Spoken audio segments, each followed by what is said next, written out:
नमस्कार, मेरा नाम है हर्ष चंद्रायन और स्वागत करता हूं आप सभी का एनबीटीवी चैनल पर। दर्शकों, आप सभी के लिए हम एक नया शो शुरू करने जा रहे हैं जिसका नाम है निष्पक्ष बात विधायक दावेदारों के साथ। जी हाँ, ये साल चुनावी साल है। साल के अंत में विधानसभा चुनाव होने हैं, तो हमने सोचा कि क्यों ना एक शो शुरू किया जाए जिसमें हम विधायक पद के दावेदार नेताजी से बात करेंगे और जानने की कोशिश करेंगे कि आखिर वे चुनाव क्यों लड़ना चाहते हैं और पार्टी अगर उन्हें टिकट देती है तो किन मुद्दों को लेकर वे जनता के बीच में जाएंगे। तो चलिए अब हम आपको सीधा आज के हमारे खास मेहमान नेताजी के पास ले चलते हैं।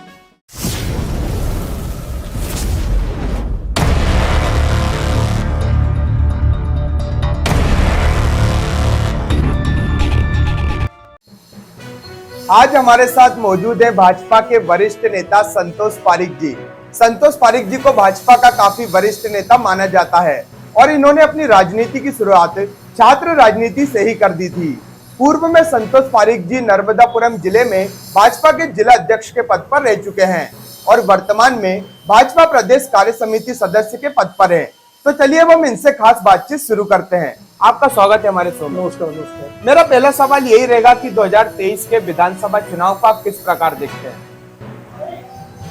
2023 का जो विधानसभा चुनाव है, ये चुनाव विकास का चुनाव है। ये चुनाव जनता के खुशहाली का चुनाव है। ये मध्य प्रदेश जो बीमारू राज्य कहा जाता था, उसको वास्तव में हिंदुस्तान जो दुनिया का सिरमौर बनेगा, उसके लिए मध्य प्रदेश की एक अहम भूमिका इस चुनाव में होने वाली है। और उसके लिए ये मध्य प्रदेश की आन बान और शान का चुनाव है। उसके लिए मैं निवेदन करता हूँ सब लोगों को, ये चुनाव जो है मध्य प्रदेश के को आने वाले समय में स्वर्णिम बनाने का चुनाव है। और उसके लिए प्रत्येक मतदाता का अपना स्वयं का कर्तव्य है कि वो मध्य प्रदेश को स्वर्णिम बनाने के लिए, भारत को विश्व गुरु बनाने के लिए मतदान करें। देश के मान सम्मान और स्वाभिमान के लिए और आगे बढ़कर मतदान, ये मैं आह्वान करता हूँ। आप भाजपा के काफी वरिष्ठ नेता माने जाते हैं, कई पदों पर भी रह चुके हैं, क्योंकि इस बार आप दावेदारी कर रहे हैं। अगर पार्टी आपको टिकट देती है तो किन मुद्दों को लेकर आप चुनाव लड़ेंगे?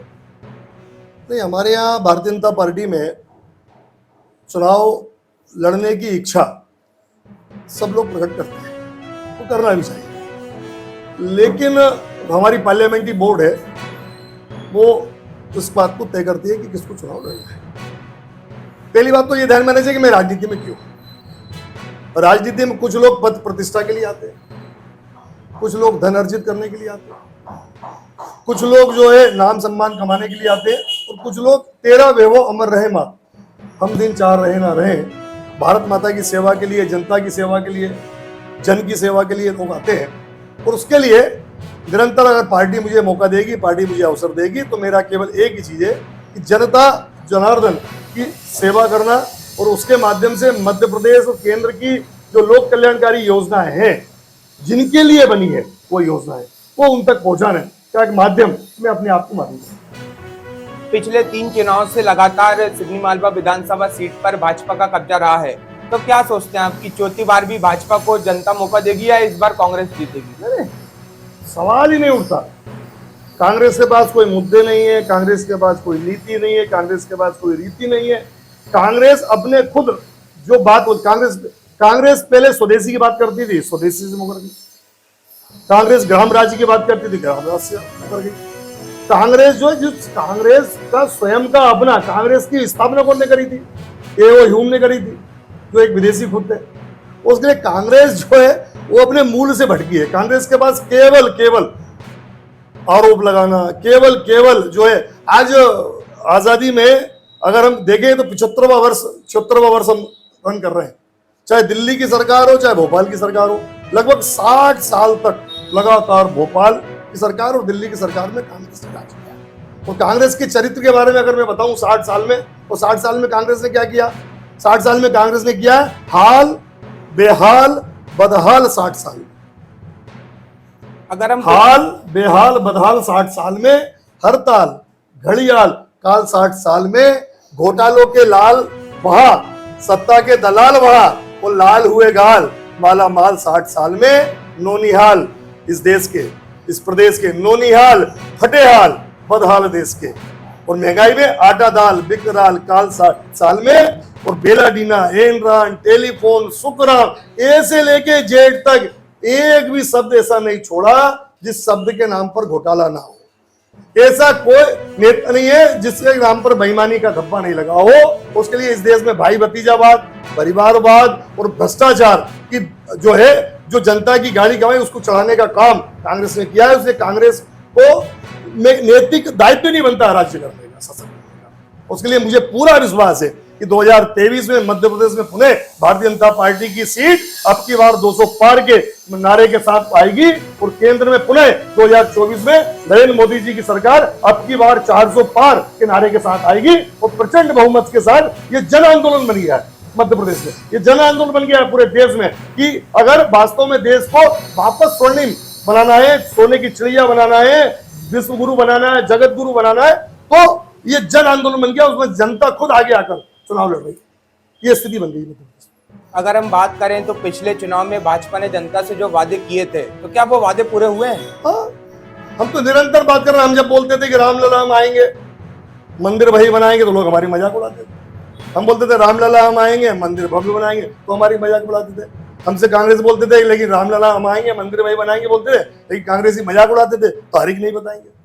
अब तारीख बन रही है दुनिया का, विश्व का सबसे बड़ा मंदिर भगवान रामलला का, और हमने उसको नारे को और आगे बढ़ाया कि रामलला हम आएंगे और भारत भव्य बनाएंगे। ये भारत भव्य बनाने का आंदोलन है, जन आंदोलन है, जन चेतना, जन समझ, जन सेवाज के माध्यम से इसको हम सार्थक कर रहे हैं। इसलिए हमारे नरेंद्र मोदी जी देश के यशस्वी प्रधानमंत्री, जो दुनिया के सबसे ताकतवर नेता है, उन्होंने बोला सबका साथ, सबका विकास, सबका विश्वास, और ये सब कब होगा? जब सबके प्रयासों से। नल नील अंगद भालू जामवंत बड़ी बड़ी चट्टान रख रहे थे और वो सेतु बन रहा था, लेकिन उसमें छोटी सी गिलेरी का अपना भी योगदान था। उस योगदान को आज हम याद करते हैं। इसलिए हर जनमानस का इस भारत को भव्य बनाने का, मध्य प्रदेश को भी स्वर्णिम बनाने के लिए अपना खुद का निजी एक वोट देकर वो जो है अपना अभियान दे, अपना सार्थकता करे, ये मैं एक आह्वान करना। आपके क्षेत्र की अगर हम बात करें तो आपके क्षेत्र में जातिगत और धार्मिक समीकरण किस प्रकार से है? सरदार सिंह जी सरदार थे। कितने सरदार थे यहाँ पर? तो पूछना चाहता हूँ। केवल लोग जाति का आधार बनाते हैं केवल चुनाव के समय, उसके बाद कौन सी जाति की बात करते हैं? वो कौन से जाति के लोगों की बात करते हैं? कुल मिलाकर हमारे यहाँ बोला व्यक्ति निर्माण से समाज पुनर्निर्माण और उससे राष्ट्र निर्माण। उसके लिए व्यक्ति ठीक होना चाहिए। व्यक्ति अगर वो ठीक है तो वो किसी जाति का नहीं, किसी वर्ग का नहीं, किसी धर्म का नहीं, वो मानवता के लिए काम करता है। इसलिए जाति आति की बात कुछ नहीं, केवल हाँ हम मुझे बताओ, मैं बीजेपी का, दूसरा बीजेपी का, ये रोटी बेटी व्यवहार जो है वो जाति की, उसमें जाति देखी जाती है, लेकिन तो उसमें जाति देखी जाती है। लेकिन राजनीति में क्या है? राजनीति में सब जाति के लोग सब, इसलिए हमारे यहाँ हमने नारा दिया हम सब भारत माँ के लाल, तो भेदभाव का कहाँ सवाल।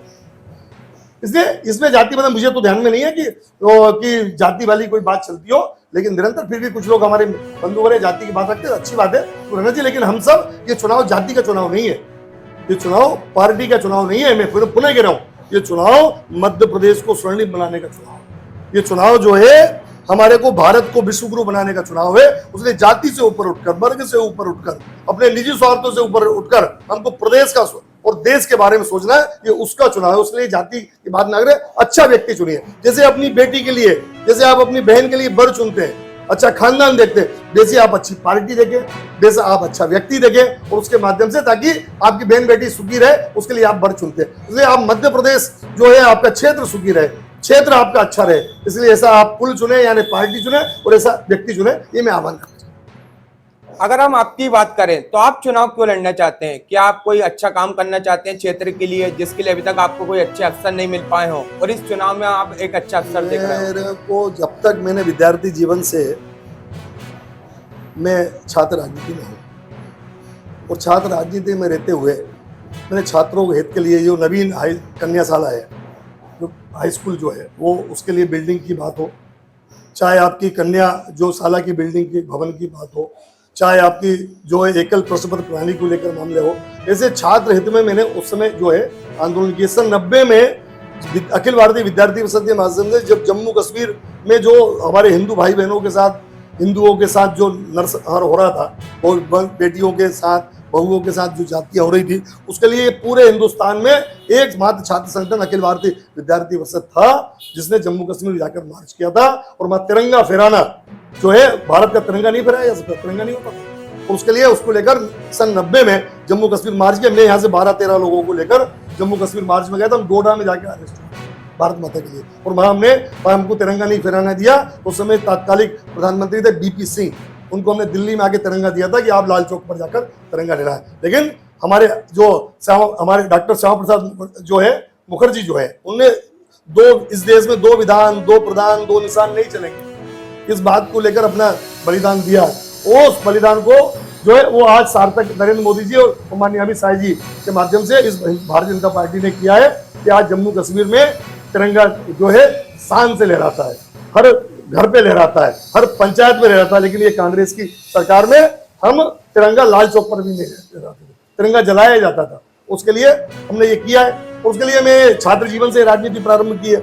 उसके बाद देखे सामाजिक मामले में, तो हर सामाजिक जो है, हर आंदोलन में मेरी अपनी स्वयं की बहकता रही है। हर सामाजिक कामों में मेरा अपना बढ़ के योगदान रहा। अभी कोरोना काल था, उस कोरोना काल में हमने सांसें बचाओ अभियान के माध्यम से हमने जो है गैस सिलेंडर के माध्यम से हमने सिलेंडर लोगों को उपलब्ध कराए, हमने जो मास्क हमने उपलब्ध कराए, हमने जो घर घर हमारे मेरा मोहल्ला मेरा गांव मेरा परिवार, मेरा शहर मेरा परिवार, मेरा मोहल्ला मेरा घर, ये माध्यम से हमने जो है मोहल्लों की समितियां बनाई। उसमें हमारा परिवार अगर हो गया है तो बीमार नहीं है, उसकी चिंता के लिए हमने दवाई वितरण करा।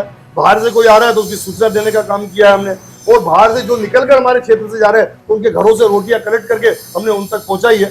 उसके माध्यम से सेवा का पथ जो है, मैंने बचपन से, चूंकि मैं संघ का संसद हूँ, संघ का तत्व और शिक्षित हूँ, तो मैंने सेवा का पथ जो शुरू से चुना है और उसके लिए निरंतर मैंने वो आज संगठन में जितने काम दिए, जो काम दिए, मध्य प्रदेश नहीं हिंदुस्तान के कई राज्यों में जाकर मैंने जो अपना काम दिया है, मैंने भारत मेरा घर, इस बात को ध्यान में रखते हुए, इस मूल मंत्र को मेरे ध्यान में रखते हुए भारतीय जनता पार्टी और संघ का संसद होने के नाते मुझे जो पार्टी ने जो काम दिया, उस काम को मैंने पूरी दक्षता के साथ किया है, उसमें सफलता भी अर्जित की है।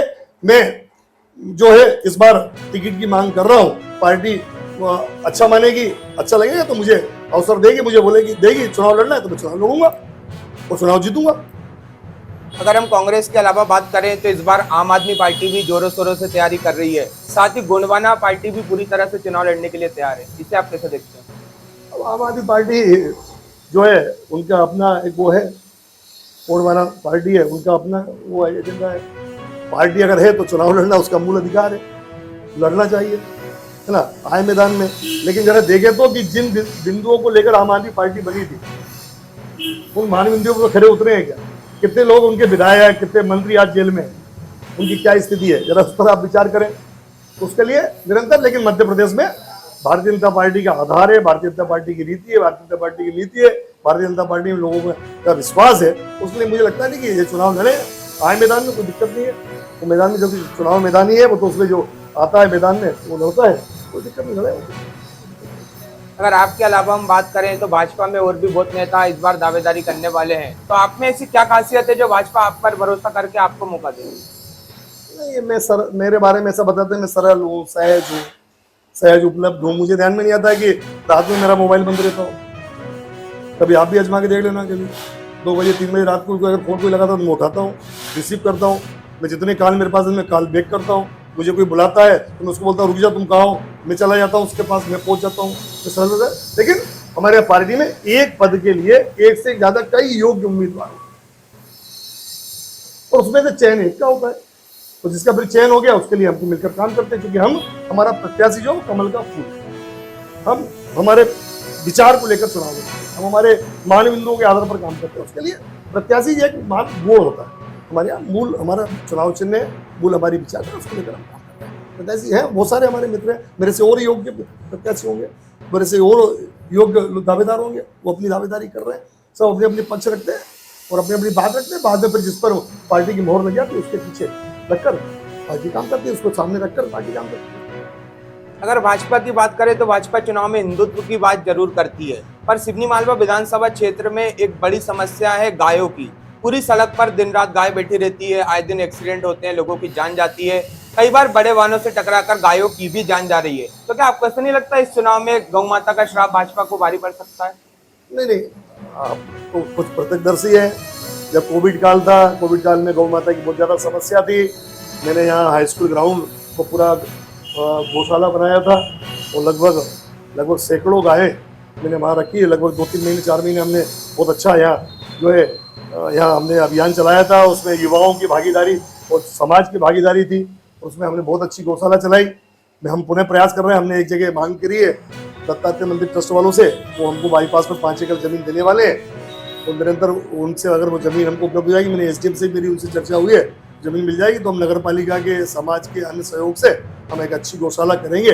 और गौ माता, चूंकि मैं तो बार बार बोलता हूँ, मैं तो मानता हूँ, मैं तो रात में जितनी बार कई बार मुझे सूचना आती है यहाँ गौ माता एक्सीडेंट हो गया, मैं पहुँचता हूँ या बीमार हो गई तो मैं जाता हूँ, डॉक्टर को बुलाता हूँ। हमारे नौजवान साथी लोग हैं वो निरंतर इस बारे में काम कर रहे हैं। लेकिन मैं पुनः कह रहा हूँ, लोग बोलते हैं कई बार मुझे कि आवारा गोवंश, मैं कहता हूँ, मैं माफी चाहता हूँ, तो आवारा वो नहीं है, आवारा उसके मालिक है जिनको उन्होंने छोड़ के रखा हुआ है।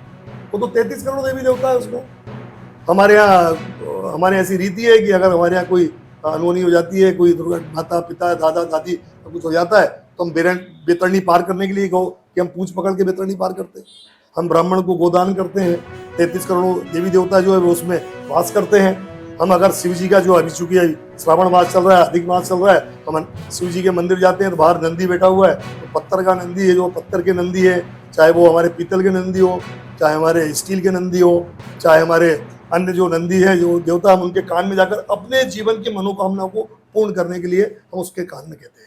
लेकिन मित्रों, मैं आज आपके इस टीवी चैनल के माध्यम से आह्वान करता हूँ कि ओरिजिनल नंदी जो आपके घर के सामने खड़ा है, ओरिजिनल नंदी जो रोड पर खड़ा है, सड़क पर खड़ा है, उसको तो आप 2 सोटे मारते हो, उसको तो आप उतारते हो, तो फिर आपकी कैसी मनोकामनाएं पूर्ण होगी। इसलिए उस नंदी की हम चिंता करें, उस गौ माता की चिंता करें। हमारा हिंदू भाई अगर एक एक गाय अपने अपने घरों में पाल ले और नई जगह हो, तो जहाँ पली हुई है वहाँ पर अगर वो कुछ अंश दान करे, तो निश्चित ही इसको जन अभियान बनाकर हम गौ माता की समस्या से निजात पा सकते हैं। अगर हम लाडली बहना योजना की बात करें तो क्या लगता है आपको, सिवनी मालवा में प्रत्येक बहनों को इसका लाभ मिल पा रहा है? नहीं, जो बहनों ने आवेदन किया है, जो बहनें उस फॉर्मेट जो हमने बनाया है उससे पात्र बहनें हैं, तो सब लोगों को लाभ मिल रहा है।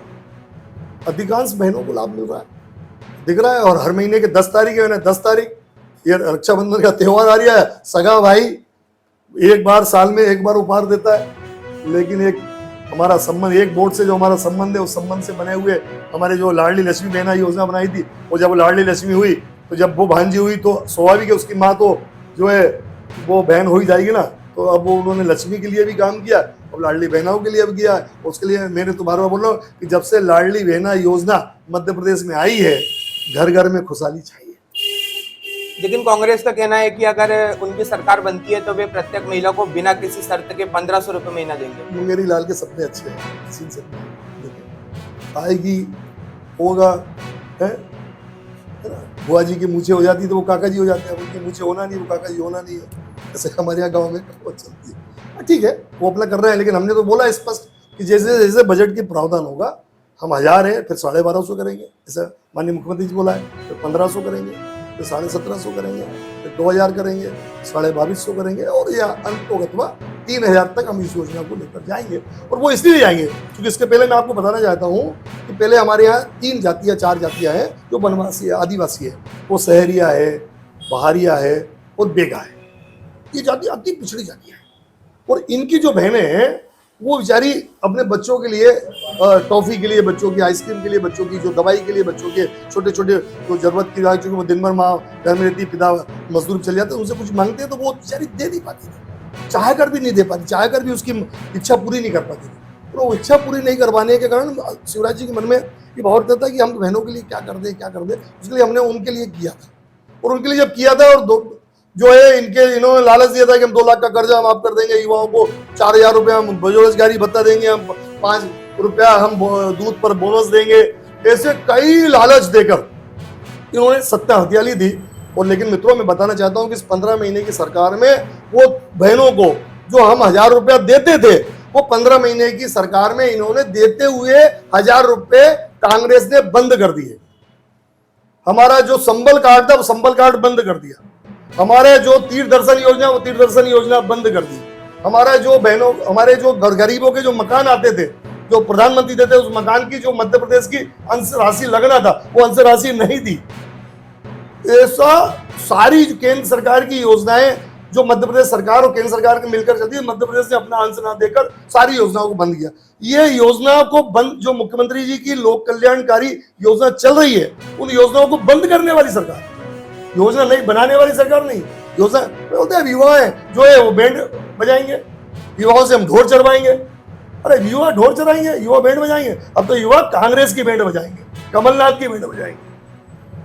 ये कर्म कर रहे हैं और उसके लिए निरंतर जो है ये सरकार ने, मध्य प्रदेश की लोक कल्याणकारी सरकार की जो योजना है, उन योजनाओं को बंद किया। इन्होंने बोला था कि हम जो है 50,000 रुपए राशि हम देंगे बहनों की शादी के लिए। एक बहन मध्य प्रदेश से बता दें जिसको 50,000 रुपए राशि मिली हो।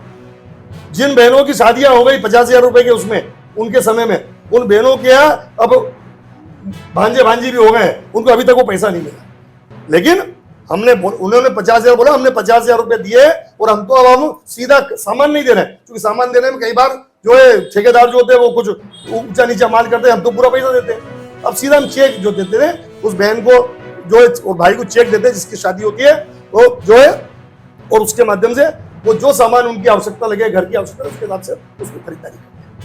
और उसके लिए घर में हम अगर अकेले शादी करते हैं तो पड़ोस आएगा ही नहीं आएगा, मोहल्ले का कौन आएगा, लेकिन इसमें मुख्यमंत्री जी, हमारे मंत्री, हमारे सांसद, हमारे विधायक, जनपद नगर पालिका के और ऐसे तमाम जनप्रतिनिधि और तमाम हमारे नगर के जो सामाजिक ग्रामीण के जो सामाजिक लोग वो जाते हैं और धूमधाम से हमारी बहनों की जो बिटियाओं की, चाहे वो हिंदू हो, चाहे मुसलमान हो, चाहे सिख हो, चाहे ईसाई हो, सब बहनों की शादियां बड़ी धूमधाम से करते हैं। और उसके लिए गौरव महसूस होता है कि वास्तव में ये है मानव सेवा, ये है नर सेवा, यही नारायण सेवा। नर सेवा ही नारायण सेवा है, दरिद्र नारायण की सेवा ही ईश्वरी सेवा। ये वास्तव में मूल मंत्र है। उसके लिए भारतीय जनता पार्टी काम, भारतीय जनता पार्टी काम इसलिए सरकार बना लेंगे, बड़ी बड़ी गाड़ियों में घूमेंगे, बड़े बड़े वो करेंगे, ये उसके लिए नहीं है। उन मिलाकर गरीबों के आंसू पोंछना, इसके लिए हमको राजनीति करना। वास्तव में ये उसकी चिंता कौन ने करी? आज आप बताओ, एक लोग कांग्रेसी वाले बोलते हैं कि एक चाय बेचने वाला देश का प्रधानमंत्री बना, क्यों नहीं बन सकते क्या? उसके लिए उन्होंने, देखिए हमारे यहाँ कहावत है, जिसकी फटी ना पैर बिमाई वो क्या जाने पीर। जिसने गांव नहीं देखा, गली नहीं देखी, गरीब नहीं देखी, किसान नहीं देखा, किसानी नहीं देखी, खेत नहीं देखा, खलियान नहीं देखा, खेती नहीं देखी, वो क्या दूसरा जाने। लेकिन जो वास्तव में उसमें जिया है, उन व्यवस्थाओं में जिया है, वो उसकी चिंता कर सकते। इसलिए मोदी जी ने जाना है कि उनकी माँ गीली लकड़ी में अपने खुद के लिए, उनके लिए, पिता के लिए जब भोजन बनाती थी तो आंखों से आंसू आते। धुआं, एक व्यक्ति बीड़ी पीता है तो दिन भर में 25-30 बीड़ी पीता है, लेकिन हमारी माता बहनें गीली लकड़ी में जब भोजन बनाती है तो वो एक दिन में कम से कम 60-70 बीड़ी से ज्यादा का धुआं अपने शरीर के अंदर लेती है। उनके फेफड़े खराब हो जाते हैं, वो बीमार हो जाती है। उनकी चिंता करने का काम किसने किया? नरेंद्र मोदी जी ने उनके लिए जो है। और मुझे याद है कांग्रेस सरकार में क्या होता था, कांग्रेस सरकार में मुख्य अपने सांसदों के माध्यम से कूपन आते थे। मुझे याद है सत्तार सिंह जी सांसद थे, उसके माध्यम से मुझे एक कूपन मिला था, और कूपन जब मैं घर लेकर आया मेरे घर में खुशहाली, ओह हमारे घर में गैस आएगा, हमारी माता है, सब लोग ऐसे खुश हुए। और उसमें केवल हमको क्या सुविधा थी कि हमको केवल लाइन लगा के उसमें नहीं जाना है, हमको पूरा पैसा देना है, लेकिन लाइन लगा के नहीं, हम सीधे ऑफिस में गए और हमको गैस का कूपन, लेकिन राशि हमने पूरी दी। लेकिन हमारी माँ बहन को फ्री में गैस का कनेक्शन देने का काम किसी ने किया है तो वो नरेंद्र मोदी जी की। ये वास्तव में सरकार है, ये सरकार के माध्यम से वास्तव में है। लेकिन हम देखते कई बार कि हम मकान दे रहे हैं, हम ये गैस दे रहे हैं, लेकिन हमारे कई बहनों को, कई परिवार को आज भी नहीं मिला। मैं उनसे बार बार पूछता हूँ कि बहन मेरे को एक बात बताओ कि आपके गाँव में बहुत बड़ा भंडारे होते हैं, आपके गांव में कोई पटेल या शादी होती है तो पूरे गांव को बुलाते हैं, एक साथ सब कुछ जिमा देते हैं क्या? नहीं जिमाते। पहले एक पंगत बैठती है, फिर वो उठती है, फिर सफाई होती है, फिर दूसरी पंगत बैठती है, ऐसी 8-10 पंगत में पूरा शहर जिमता है। जैसे आपके घर में बहन से पूछता हूँ मैं कई बार कि बहन मेरे को एक बात बताओ कि एक साथ तुम्हारे 8 या 10 मेहमान आ जाए, तुम्हें एक साथ सबको रोटी खिला देती है क्या? बोल नहीं, तुम्हारे चूल्हा एक है, चकला एक है, तवा एक है, बेलन एक है, तुम एक रोटी बनाओगे, पहले इनको दोगी, फिर दूसरी रोटी बनाओगे, फिर दूसरे को दोगे, तीसरी रोटी बनेगी, और आप क्या बोलोगी? भैया चिंता मत करना, गरम गरम बना रही हो, आराम से खाना, सबको मिलेगा, कोई भूखा नहीं जाएगा। लेकिन सब कुछ इस पर भरोसा आप पर होता है कि कोई भूखा नहीं जाएगा। ऐसा मैं इस टीवी चैनल के माध्यम से मध्य प्रदेश में एक भी गरीब ऐसा नहीं रहेगा जिसका पक्का मकान नहीं होगा। ये माननीय नरेंद्र मोदी जी इस देश के यशस्वी प्रधानमंत्री जी, इस देश के मुख्यमंत्री शिवराज सिंह जी का आह्वान है, हर घर को पक्की छत मिलेगी। इसी प्रकार हर जरूरतमंद को इस सब उज्ज्वला योजना का लाभ मिलेगा। मैं आपसे पूछा जाता हूं, आज हमारा आयुष्मान भारत है, आप देखिए, मुझे ध्यान नहीं है कि बीमार पड़ने पर, भगवान ना करे दुश्मन को भी कोई बीमारी आए, लेकिन बीमारी कोई जाति देखकर, बीमारी कोई धर्म देखकर, बीमारी ऊंचा नीचा देखकर कभी नहीं आती। बीमारी किसी को भी आ सकती है, लेकिन जिसके घर में कैंसर हो गया हो, किडनी खराब हो गई हो, लीवर खराब हो गया हो, उस घर में जाकर आप देखना, पूछना, 10,000 रुपये, 15,000 रुपये, 20,000 रुपये रिश्तेदारों के पास जाकर देता है। डॉक्टर कहता है और पैसा लेकर आओ, ऑपरेशन करना है, फिर मित्रों के पास जाता है, उनसे लेता, फिर भी काम नहीं होता है, तो घर में आता उदास होके, पत्नी पूछती आज क्या बात है, बड़े उदास है, बोले आप पिताजी बहुत बीमार है, फिर पैसा डॉक्टर की मांग कर रहा है, उसके लिए जेवर होते हैं तो जेवर गिरवे रख देते हैं, जमीन का टुकड़ा होता है तो जमीन का टुकड़ा गिरवे रख देते हैं, और उसके बाद भी कई बार तो बच जाता है, कई बार भी नहीं बच पाता, उसका राम नाम सत्य हो जाता है, वो तो प्रभु मिलन हो जाता है, वो तो सदगति को चला जाता है। लेकिन मित्र, वो जो छोट बाकी लोग बचे हैं, शेष घर में 4-5 मेंबर हैं, वो जीते जरूर हैं, लेकिन कर्ज के बोझ में घुट घुट के मर, उनका जीवन नहीं रह बसता है, नरकी जीवन बन जाता आने वाला जीवन। उसकी सुध अगर किसी ने का काम किया है तो वो नरेंद्र मोदी जी ने किया है। 5 लाख रुपए का आयुष्मान कार्ड उसको दिया है। कोई जरूरत नहीं किसी नेता के पास जाने के लिए, किसी अधिकारी के चक्कर लगाने की जरूरत नहीं है, वो कार्ड बनवाओ, सीधा जाकर प्राइवेट अस्पताल जो चिन्हित है उनमें जाओ, गवर्नमेंट में अच्छी सुविधा हो गई है उसमें जाओ और अपने परिवार का इलाज कराओ। ये है मोदी जी की सरकार, ये है वास्तव में गरीब की सरकार। हमारी बहनें शौचालय जाती थी, आपने देखा होगा गाँव में, आप भी गाँव के से जुड़े हुए हो कि गाँव में जाती थी हमारे, हम जब जैसे हम गाँव में घुसते थे तो वो सूर्य अस्त, हमारी माता बहनें सूर्य अस्त हो जाए उसका इंतजार करती, सुबह उजाला हो जाए उसका इंतजार करती थी, काहे के लिए, क्योंकि हमको सोच जाना है। और ऐसे लाइन से हमारी माता बहनें सोच पर बैठती थी, कोई मोटरसाइकिल वाला होता था फिर खड़ी हो जाती थी, तो जाता था फिर बैठ जाती थी।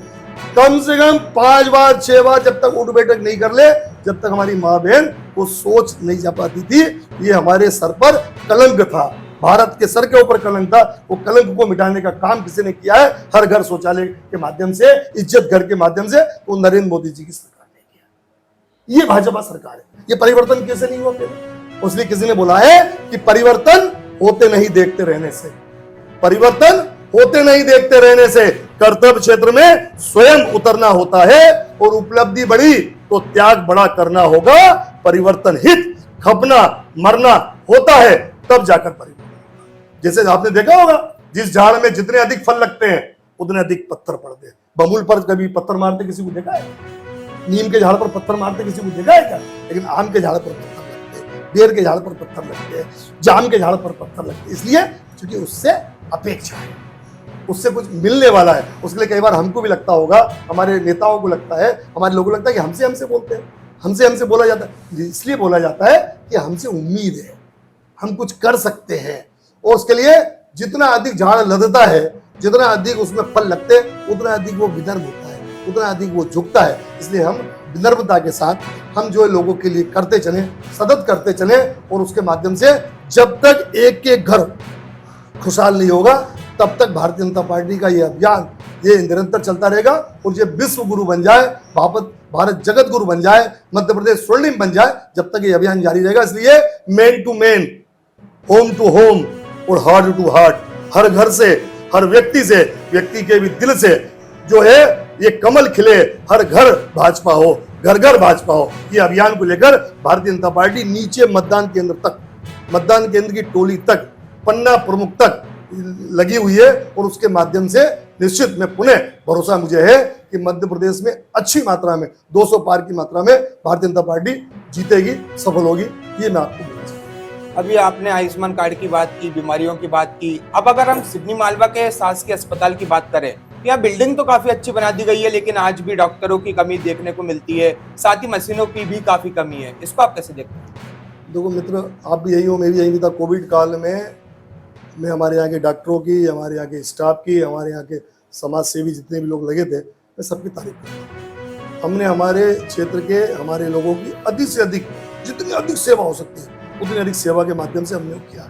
हमारे डॉक्टर भी पूरी ताकत के साथ, हमारा पूरा जो मेडिकल स्टाफ है पूरी ताकत के साथ लगा। निश्चित है, मैं आपकी बात को मानता हूँ, क्योंकि हमारा अपग्रेड हुआ है हमारे हॉस्पिटल, उसके लिए हमारी तकनीकी मशीनें भी हमारे यहाँ आने वाली है, हमारे और अधिक डॉक्टर्स आने वाले हैं, हमारा अधिक और स्टाफ आने वाला है। उसके लिए मध्य प्रदेश की सरकार जो है डॉक्टरों की भर्ती, स्टाफ की अन्य भर्ती, जो टेक्नीशियन उसकी भर्ती कर रही है, और निरंतर इस कमी को बहुत जल्दी पूरा हो जाएगा, और उसके माध्यम से जो है स्वास्थ्य सेवा है और अधिक चाक चौबंद हमारे यहाँ पर होगी।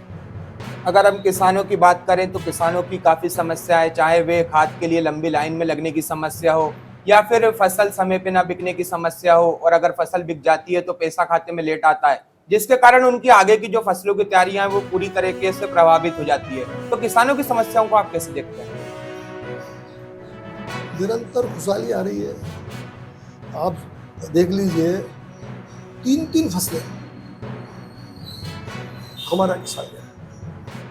किसान की आज स्वयं जो है खुद अपनी छाती पे हाथ रखकर बोले, पहले की सरकार और आज की सरकार में जानता है। निरंतर खाद की व्यवस्थाएं हो, चाहे बीज की व्यवस्थाएं हो, चाहे पानी की व्यवस्था हो, सारी व्यवस्थाएं निरंतर। नहीं, स्वाभाविक है, आप किसी के किसान खेत के सामने से पानी जा रहा है तो पहले वो लेगा कि नहीं लेगा?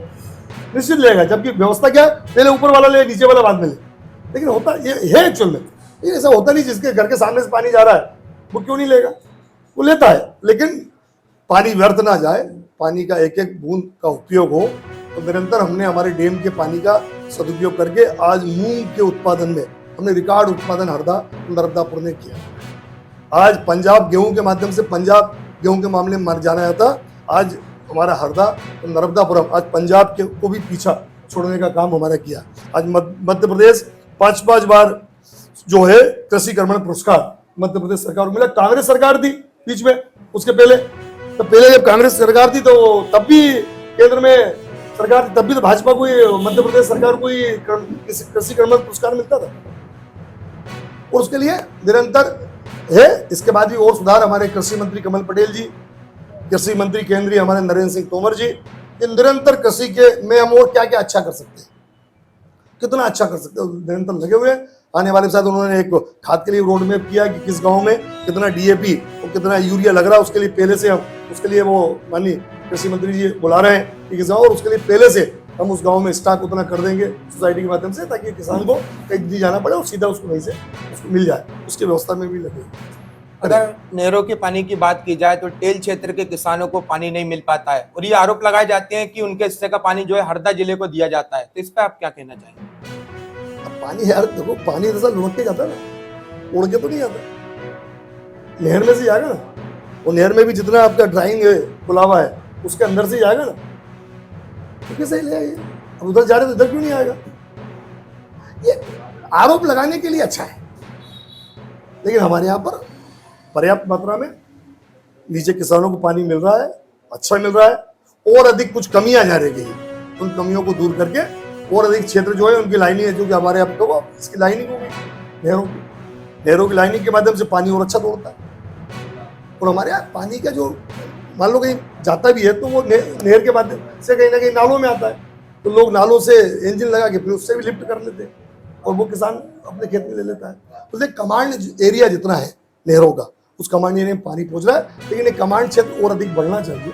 उसके लिए नहरों की और सफाई हो, और उसके लिए मैं तो एक निवेदन कर रहा हूँ आपके चैनल के माध्यम से, जैसे हम नर्मदा जयंती मनाते हैं, मां नर्मदा जी, ऐसे मैं किसानों को आह्वान कर रहा हूँ, ऐसे हम नहरों की जयंती मनाएं। और ये जयंती हमारे त्योहार हम इसलिए मनाते थे कि हम उसके पहले हम उसका रख रखाव करें, और वो रख रखाव करें तो हमारे यहाँ पानी अच्छे ढंग से आ जाए।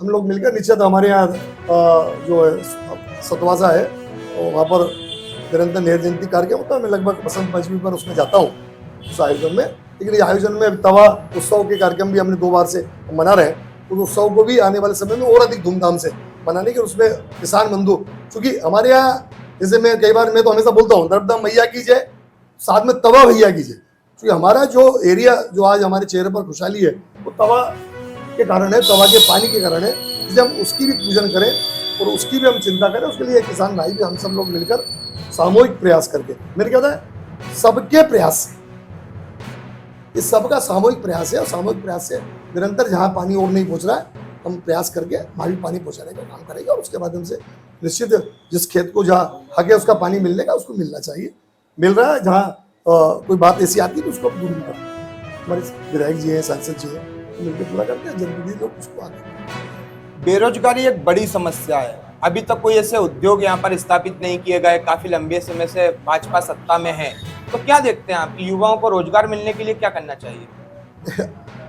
माननीय नरेंद्र मोदी जी का स्पष्ट मानना है, स्किल डेवलपमेंट के माध्यम से हम जो है युवाओं को हाथ में काम दें। वो आह्वान करते हैं कि युवा रोजगार देने वाले जो छोटे छोटे, हमने उसके लिए आपने देखा होगा कि आज हमको आज चाहे वो सुतारी करना है, चाहे लोहारी करना हो, चाहे हमको मोटर वाइंडिंग करना हो, चाहे हमको इलेक्ट्रिक के दूसरे काम करना हो, चाहे हमारे को कंप्यूटर सीखना हो, चाहे हमारे को किसी फैक्ट्री में जाकर काम करना है, उसके लिए सरकार ने जो है सीखो कमाओ योजना प्रारंभ की है। उसके माध्यम से 10वीं पास 12वीं पास के लिए 8,000 रुपया, 9,000 रुपया, 10,000 रुपया आप अपने सीखो, और सीखने के साथ सरकार आपको उसका पैसा देगी। इसलिए आप सीखो भी और पैसा भी लो, उसके माध्यम से खुद अपने पैरों पर आप खड़े हो। और उसके माध्यम से चूंकि ये करते हुए और उसके साथ साथ फिर अब हमने तो छात्रवृत्ति देना प्रारंभ किया था कि विद्यार्थी, कोई हमारा गरीब विद्यार्थी है, बड़े शहर में लेकर पढ़ता तो किराए का कमरा नहीं मिलता उसको, हॉस्टल्स नहीं मिलते, हॉस्टल नहीं मिलते तो किराए कमरा लेकर पढ़े, और उसके जो किराया है वो सरकार हमको देगी। हमारा जो विद्यार्थी है, आपको बताओ, बड़े घरों का विद्यार्थी डॉक्टर बनेगा क्या, इंजीनियर बनेगा क्या, बड़े अधिकारी उच्च पदों पर जाएगा क्या? गरीब का बच्चा नहीं जा सकता है। उसके लिए उस गरीब का बच्चा अगर पढ़ने में अव्वल है, वो अच्छे मार्क्स लेकर आ रहा है, तो उसकी पढ़ाई की भी पूरी चिंता करने का काम हमारी शिवराज जी सरकार ने किया। और ये निरंतर नहीं, हम देश नहीं विदेश में भी अगर जाकर जो है अगर पढ़ना चाहता तो उसके लिए भी सरकार है, तो सरकार कटिबद्ध है, उसके लिए भी काम करे। मतलब आर्थिक अभाव में शिक्षा और प्रतिभा को कहीं दबेगी ऐसा मध्य प्रदेश में नहीं है। उसके लिए मध्य प्रदेश में जो प्रतिभा है उस प्रतिभा को उभारने का काम, उस प्रतिभा को निखारने का काम ये हमारी सरकार कर रही है, और उसके माध्यम से धीरे धीरे निरंतर रोजगार के अवसर हो। हाँ, ये जरूर है कि अब उद्योग क्या जनरली क्या है, लोग यानी रोजगार यानी फैक्ट्री उद्योग, अब उद्योग के लिए निरंतर, लेकिन मध्य प्रदेश में उद्योग बढ़ रहे हैं। आप देख लीजिए, अब सड़कों आज मुझे तो मकान बन रहे हैं, इसमें क्या रोजगार नहीं मिलता क्या? आज सड़कें बन रही है, इसमें क्या छोटे छोटे हमारे ठेकेदार नहीं लिए क्या? उसमें इंजीनियर हमारे नहीं बने क्या? तो ये छोटे छोटे आज हमारे तकनीशियन कितने वो बढ़ गए आज। तो ऐसे हर क्षेत्र में रोजगार के अवसर बढ़ रहे हैं, और उसके अवसर जैसे जैसे बढ़ते आ रहे हैं, जैसे संसाधन सरकार को जो प्रोवाइड कराना चाहिए, उपलब्ध करना चाहिए, वो सरकार उपलब्ध करा रही है।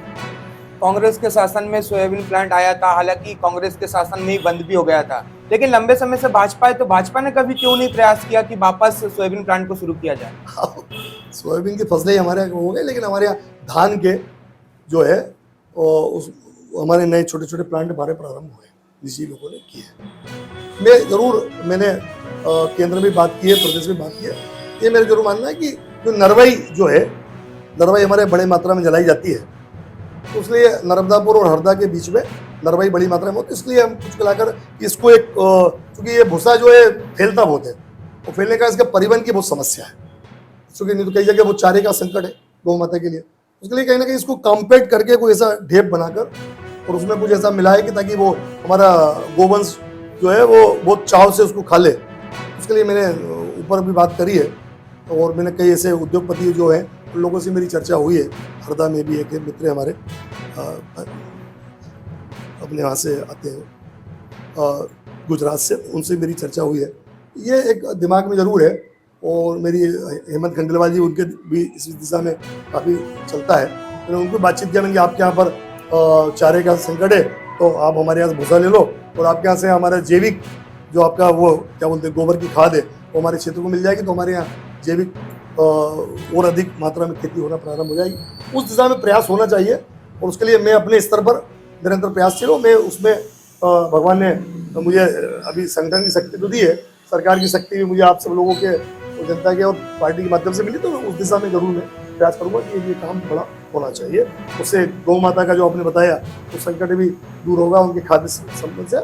और एक जो नरवाई के माध्यम से, चूँकि नरवाई के माध्यम देखो आप ईंट बनाते हैं हम, तो ईंट कब बनती है? वो जब वो ईंट पकती है, और हम हमारा एक माचिस लगाते हैं और पूरी खेत में धू करके आग लग जाती है, तो वो मट्टी जो है वो आग के संपर्क में आती है, तो मट्टी फिर कड़क होती है, और वो कड़क मट्टी से जो मीट कीट जो है हमारे फसल के, वो कीट भी मर जाते हैं। जो आसपास झाड़ियाँ जो लगती है, जो आने वाले समय के लिए अच्छे वृक्ष बनते हैं, कई बार बड़े बड़े वृक्ष भी जल जाते हैं, कई बार जनहानि भी हो जाती है, कई बार अपनी धन हानि तो होती है।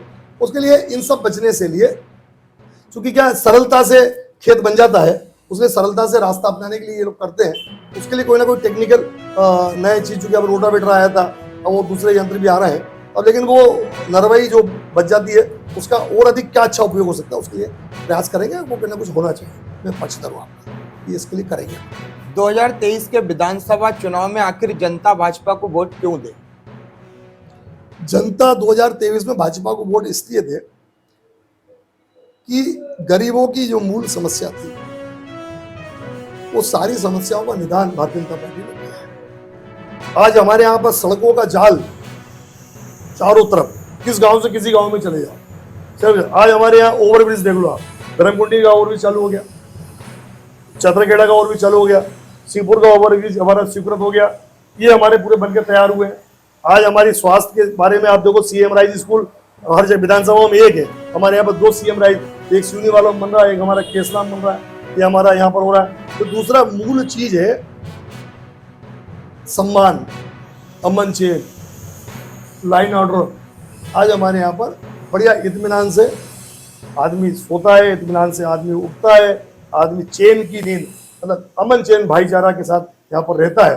और उसके लिए निरंतर हमारे यहाँ पर एक अच्छा वातावरण हमारे क्षेत्र का है, और अच्छे वातावरण होने के नाते अच्छी हमारे यहाँ जो है फसलों का उपार्जन हमारे यहाँ अच्छा होता है, फसल हमारे यहाँ अच्छी उपज रही है।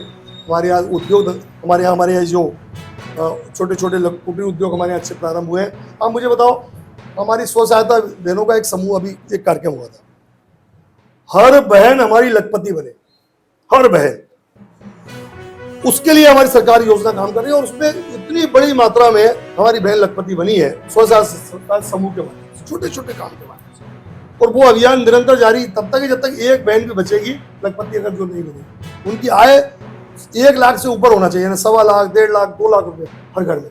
अभी इसके लिए हमको भाजपा को वोट करना,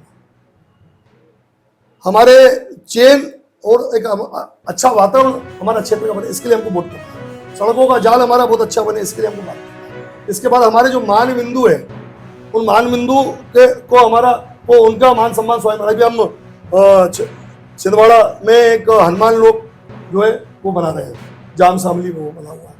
तो उसके लिए आज हमारा देख लो, आप पहले देखो बिलेट बाबा जो है, बिलेट बाबा की क्या स्थिति थी, जरा पूछिए आप कुछ पुराने लोगों से, वहां से निकलने में लोग डरते थे कि कहीं लूट ना हो जाए। लेकिन आज बिलेट देव स्थान की क्या स्थिति, आज हमारा आंवली घाट की हमारी जो है वो आज एक पर्यटन स्थल के रूप में डेवलप हुआ है। चाहे हमारा चल जाओ जो है तिलक सिंदूर है, जो आज वो पर्यटन स्थल के, तो आज हमारे यहाँ कोई मेहमान आ जाता था तो कहाँ लेकर जाए, ये परिस्थिति थी, आज ये सारी स्थिति बनी हुई है। और उसके लिए निरंतर, पहले तो हमारे यहाँ किस प्रकार की रणनीति थी, पुराने लोगों से पूछना, जैसे हिंदुस्तान पाकिस्तान बोला रहता था ना, ऐसा पार्टियों में रहता था, एक दूसरे से बात कर लो तो शाम को खबर पहुंच जाती थी। पुराने लोगों से जरा आप चर्चा करना। लेकिन आज एक अच्छा माहौल और राजनीति क्षेत्र में आपस में उसमें बना हुआ है, सामाजिक क्षेत्र में बना हुआ है, और विद्यालयों का भी सब विद्यालय बहुत अच्छे हमारे यहाँ पर डेवलप हुए हैं, और उसके लिए अच्छा एक वातावरण है। उसके लिए हमको, अगर किन्हीं कारणों से अगर आपको टिकट नहीं मिलती है और भाजपा कोई बाहरी प्रत्याशी को टिकट दे देती है, तो फिर चुनाव में आपकी क्या भूमिका रहेगी, या आपको कहीं का प्रभारी बनाकर यहाँ से भेज दिया जाएगा? नहीं, चूँकि अब पार्टी का आदेश तो मेरे लिए सिरोधार है, मैं उसको मानता ही हूँ, लेकिन मुझे पूरा विश्वास है पार्टी, चूँकि बाकी सब बातों को, जनता की भावनाओं को देखकर, पार्टी की भावना देखकर, तो फिर पार्लियामेंट्री बोर्ड जो निर्णय लेती है वो निर्णय अंतिम फैसला होता है ना, और उसको मान्य किया जाता है। उसके आधार पर एक अच्छा निर्णय पार्टी के लिए सब पूरा। अगर हम अंत में बात करें तो आप जनता को कोई ऐसा संदेश देना चाहें या कोई ऐसी बात कहना चाहें तो आप कह सकते हैं? बस जनता को मेरा एक ही संदेश है कि मध्य प्रदेश को स्वर्णिम बनाने के लिए, भारत को विश्व गुरु बनाने के लिए, और भारत में आप देखिए, आप भारत की शान, आज यूक्रेन और रूस का एक युद्ध हो रहा है। आज आप छोटी सी बताऊं कि मोहल्ले में कोई झगड़ा हो जाए, अपन यहाँ बैठे सब लोग, और एक झगड़ा होने के बाद कोई झगड़ा हो रहा है तो अपने 2 आदमी अपने बीच में से बोलते हैं, यार भैया बैठो ना यार, कौन लफड़े में पड़े। मतलब छोटे से मोहल्ले के झगड़े में कोई लफड़े में नहीं पड़ना चाहता, लेकिन 2 देश झगड़ रहे हैं हमारे यहाँ यूक्रेन में, हमारे यहाँ पर मेडिकल की लिए पढ़ाई करने हमारे बहुत से बच्चे जाते हैं और उन बच्चों को वापस हिंदुस्तान सुरक्षित लाने के लिए नरेंद्र मोदी जी ने दोनों देश के प्रमुख से बात की और दोनों देश ने सीज फायर किया कि हिंदुस्तान के लोगों को निकलना चाहिए और हिंदुस्तान के युद्ध विराम हुआ और हिंदुस्तान के लोग निकले। उसके बाद भी बहुत से लोग बच गए। तो मोदी जी ने पुनः बात करी कि हमारे बहुत से लोग बच गए, तो उन्होंने ये तय किया कि जिसके हाथ में तिरंगा होगा उस पर दोनों देश के लोग कोई वार नहीं करेंगे, उसको क्षति नहीं होगी और उसके लिए अन्य देश के बच्चे भी अपनी जान बचाने के लिए हाथ में तिरंगा लेकर वो जो है वो बाहर निकले। ये भारत का मान सम्मान और स्वाभिमान। जरा हमारे देश के आपके कोई रिश्तेदार, अपने देश के कोई रिश्तेदार अगर कोई विदेश में, जरा उनसे पूछिए कि पहले जब हिंदुस्तान में जब कांग्रेस की सरकार, पुरानी सरकारें थी, तब उनका मान सम्मान उस देश में कैसा होता था। आज बोलते हैं कि आज जब हम बात करते हैं कि हम हिंदुस्तान से हैं तो हमारी पूछ परख बढ़ती है, हमें गौरव होता है कि वास्तव में हम भारत के नागरिक हैं और उसके लिए भारत माता का वैभव, भारत माता का गौरव और दुनिया में बढ़ा है, मान सम्मान दुनिया में बढ़ा। इसलिए मान सम्मान दुनिया में और अधिक बढ़ाने के लिए, भारत को जगत गुरु विश्व गुरु बनाने के लिए, मध्य प्रदेश को स्वर्णिम मध्य प्रदेश बनाने के लिए आपको वोट करना है। आप आगे आए, आगे आकर आप भारतीय जनता पार्टी को नहीं, आप आने वाले अपने बच्चों के भविष्य के लिए वोट कर रहे हैं। आज आप अपने मोहल्ले, अपने क्षेत्र और अपने विकास के लिए वोट कर रहे हैं, खुशहाली के लिए वोट कर रहे हैं। इसलिए आए हम मिलकर, सामूहिक रूप से मिलकर मध्य प्रदेश को भव्य बनाने के लिए, सिवनी मालवा को स्वर्णिम बनाने के लिए, इस नर्मदापुरम को सिवनी मालवा बनाने के लिए, इस संभाग को स्वर्णिम बनाने के लिए और इस हिंदुस्तान को स्वर्णिम बनाने के लिए मतदान करें और आप मतदान करने जरूर जाएं। इस चैनल के माध्यम से एक बात और कहना चाहता हूं, ऐसे नौजवान जो अभी अक्टूबर के पहले तक 18 वर्ष के मताधिकार उम्र हो गई हो तो वो अपना नाम इसमें जुड़वाएं और नव मतदाता के रूप में वो पहली बार देश के और प्रदेश के भाग्य के लिए वो अपना वोट और विकास के लिए अपना वोट करें। ऐसे हमारे जो वृद्धजन है, जो 80 साल से ऊपर हो गए, जिनको असहाय है, जो वोट डालने नहीं जा पा रहे हैं, वो चिंता मत करना बुजुर्ग भाइयों बहनों, आपके लिए भी चुनाव आयोग और हमारी पार्टी के कार्यकर्ता घर आकर आपका मतदान कराएंगे, आपका नाम रजिस्ट्रेशन कराएंगे, इसलिए आप भी चिंता मत करना। ऐसे हमारे दिव्यांग भाई बहन है जो चलने में असमर्थ है, देखने में असमर्थ है, सुनने में असमर्थ है, तो आप भी चिंता मत करना, आपका भी घर बैठे वोट होगा। ये चुनाव आयोग ने कर दिया है। तो मैं आपके माध्यम से, इस चैनल के माध्यम से, मैं ऐसे दिव्यांगों को, ऐसे 80 साल से ज्यादा उम्र वालों को, ऐसे में नौजवान जिनका हमारी बहुएं आई हैं, उन बहुओं को, उन बेटियों को और ऐसे नौजवान भाइयों को अनुरोध करता हूं कि आप सबको उसकी उन्होंने एक जैसे लिंक भी दी हुई है, उस लिंक पर भी जाकर हम हमारा नाम जुड़वा सकते हैं। लेकिन हर वार्ड में, हर बूथ पर और घर घर जाकर ये अभियान चल रहा है। उस अभियान में आप ये मतदान करना जो है ये एक श्रेष्ठ काम है और वो श्रेष्ठ काम में आने वाले समय में आप अपनी भागीदारी अवश्य निभाएं, यही मेरा आपसे निवेदन है। अब इस चुनाव में आपको टिकट मिलेगी या नहीं, और अगर आपको टिकट मिलती है तो जनता आप पर विश्वास करती है नहीं, ये तो खैर वक्त ही बताएगा। लेकिन आप हमारे शो में आए, आपने हमें अपने कीमती समय में से वक्त दिया, आपका बहुत बहुत धन्यवाद। नमस्कार। तो आपने देखा, हमने संतोष पारीक जी से खास बातचीत की और उनसे तमाम प्रकार के सवाल पूछे। इन्होंने बहुत ही अच्छे और सटीक जवाब हमें दिए। आगे फिर हम एक नए दावेदार के साथ आपके बीच में आएंगे। तब तक आप अपना और अपने परिवार का ध्यान रखिए और एनबीटीवी देखते रहिए। धन्यवाद।